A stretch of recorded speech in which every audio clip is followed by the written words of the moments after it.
Panther Nation, Draft Family, what's good? Hey, listen, a lot of roster movement happened yesterday, and we got to discuss it. All right, we got to get into these signings. Let's talk about why they happened. And listen, they're all restricted free agents. I know some of y'all have questions as to what that means, so we're gonna go over that and discuss what a restricted free agent is, all in this video. All right. That being said, before we get into it, make sure you hit that like button, make sure you hit the subscribe button, make sure you hit that notification bell, and make sure you're getting these comments. Okay, let me know what you think of this content. Is it good? Is it bad? You don't like it? You like it? Let me know. All right, we're on the road to 5,000, maybe 6,000. I think we're gonna go to 6,000 subscribers by the draft. So help us get there. All right, do your part. Hit the subscribe button. Let your friends know what we got going over here. If you're a Panthers fan and you're not a fan of this channel, I don't know what you're doing. This is the best Panthers content on YouTube right now. All right. Now, if you want to help the channel out even more, make sure you go to manscaped.com, use the code PNP, and get 20% off plus free shipping. Again, that's PNP. So you can get 20% off plus free shipping at manscaped.com. All right.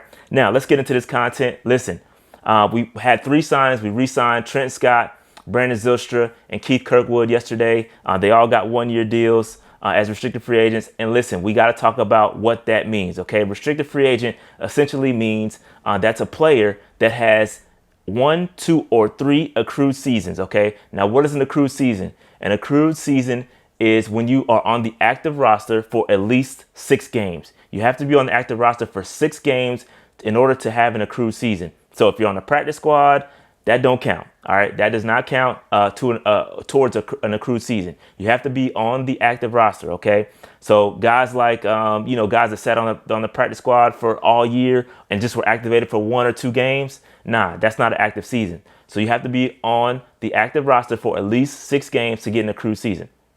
Now, so if you have 1, 2, or 3 accrued seasons, you can be a restricted free agent. So we can give you a contract that essentially makes you a restricted free agent. Now, what that means is that you can go out and negotiate with any team that you want to negotiate with. So right now, I give you a couple examples. Efe Obada and Corn Elder are 2 guys that have not been re-signed yet. And you wonder why that is? It's probably because they're negotiating with other teams right now. They're waiting to see what they can get out on the open market.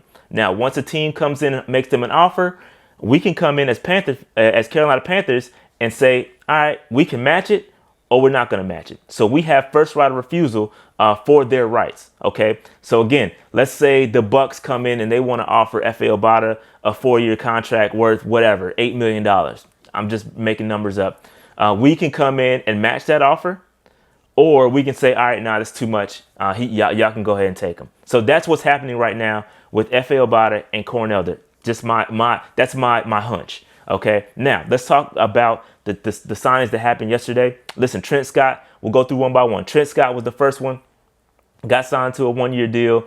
And listen, we need depth on the offensive line, and we need to actually fix the starters on the offensive line too. But I do think this was the first step in ensuring that we have solid depth on our offensive line. Right now, you got Greg Little and you've got Dennis Daly. Listen, they're 1 helmet clash away from being on IR, and that's no bueno. So you have to have at least a guy that's going to be somewhat durable and can play and be serviceable. I think Trent Scott was serviceable at left tackle. He graded out, I think he had a PFF grade of like 60, which is not terrible for a backup left tackle. So that's fine. He play snaps at right guard and he played left tackle. So he's a versatile dude that can play all across the line. So I'm okay with this signing. Again, I don't want him being the starter by any means, but he's a very good, solid depth play. Just in case somebody goes down, I'm comfortable with Trent Scott coming out there and playing. All right. Again, he has to connect with Pat Meyer.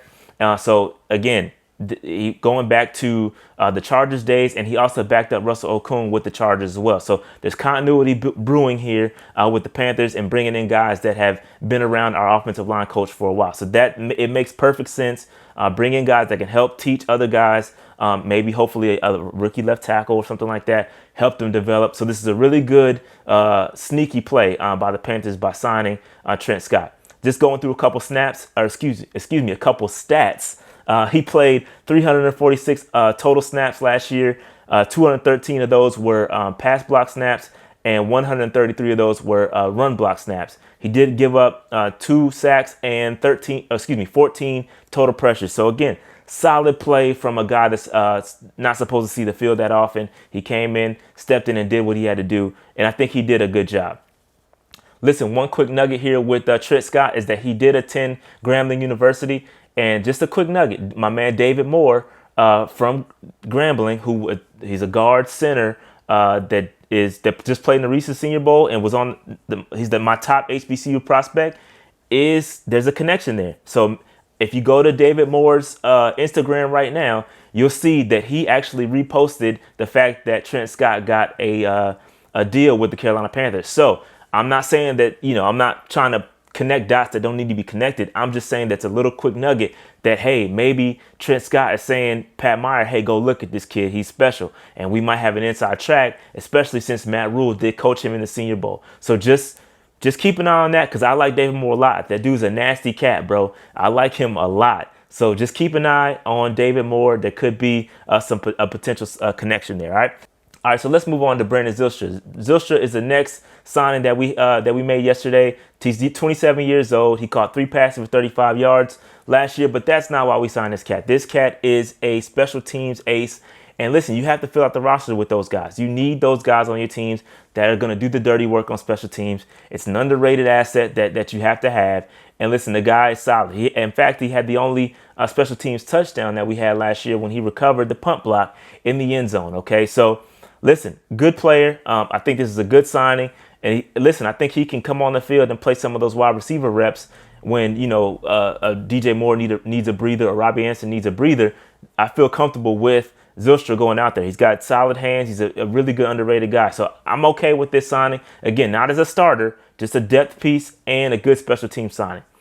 Now moving on to Keith Kirkwood. Keith Kirkwood, listen, he played 1 game last year due to injuries. He started the season off on IR, and he was activated for the Bears game, but then re-injured his left clavicle and was shut down for the rest of the season. He caught 1 pass for 13 yards. So again, this is another signing that has the connection, the coaching connection.